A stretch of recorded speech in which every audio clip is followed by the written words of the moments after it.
দর্শক রয়েছে কাতারস্থ বাংলাদেশ এমএচএম স্কুল প্রাঙ্গণে। আমরা দেখতে পাচ্ছি কিছুক্ষণ পূর্বে এখানে অনুষ্ঠিত হলো আজকে পবিত্র ঈদুল আজহার নামাজ, এবং আমরা দেখতে পাচ্ছি কাতারস্থ বাংলাদেশ দূতাবাস থেকে আগত দূতাবাসের কর্মকর্তাবৃন্দ এখানে উপস্থিত ছিলেন। এছাড়া উপস্থিত ছিলেন কাতারস্থ বাংলাদেশ এমএচএম স্কুলের সকল শিক্ষকগণ ও সাধারণ মানুষজনেরও কমতি ছিল না। দর্শক, আমরা দেখতে পাচ্ছি নামাজ শেষ করে অসংখ্য মানুষ এখানে কোলাকুলির মাধ্যমে প্রত্যেকে মত বিনিময় করেছেন এবং সবাইকে ঈদের শুভেচ্ছা জানিয়েছেন। আমরা জানতে পেরেছি যে এবছর কাতারে প্রায় 733টি পবিত্র ঈদুল আজহা নামাজের ব্যবস্থা করা হয়েছে।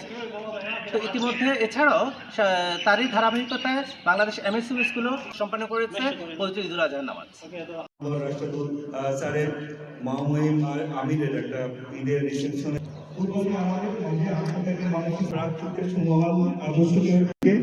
কাতার সরকারের নির্দেশনার প্রতি শ্রদ্ধাবাসীদের অবদান অনস্বীকার্য। সুস্বাস্থ্য ও কল্যাণ কামনা করছি।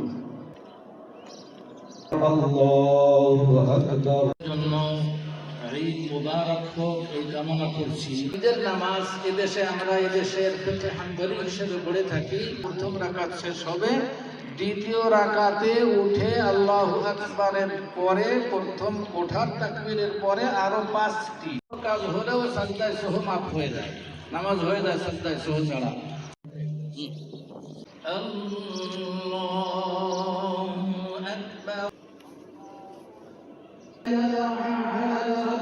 بكل شعرة صلى الله عليه وسلم التي نذبحها يمتاز بها بنو. قال تعالى فكلوا منها. الله أكبر ولله الحمد.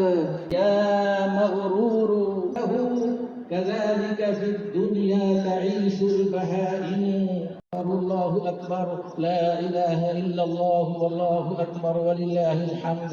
الله أكبر الله أكبر الله أكبر. من شرور أنفسنا وسيئات أعمالنا إنه من يهده الله فلا مضل له ومن يضلله فلا هادي له.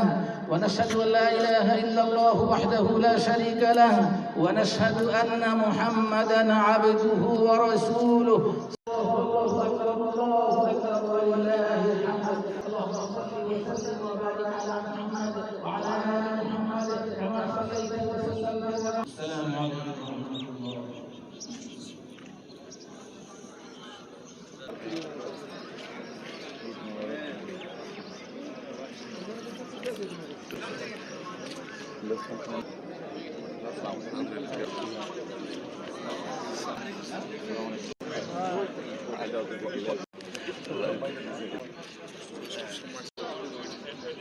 বাংলাদেশ স্কুল অ্যান্ড কলেজ মাঠে ঈদের নামাজ শেষ করলাম এবং পশু কোরবানির মধ্য দিয়ে আমরা যেন আমাদের রাগ, অভিমান, হিংসা, প্রতিহিংসা সব কিছুকে কোরবানি দিয়ে আগামী দিনে সুন্দরভাবে চলতে পারি সেই দোয়া করি।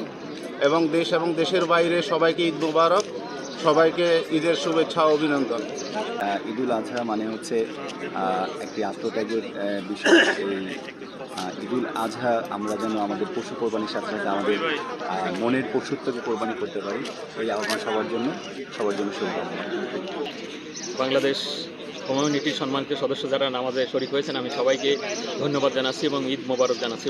কাতারস্থ সকল বাংলাদেশিকে এবং বাংলাদেশে যারা অবস্থান করছে তাদেরকে এবং পৃথিবীতে ছড়িয়ে থাকা সকল প্রবাসীকে ঈদের শুভেচ্ছা জানাচ্ছি।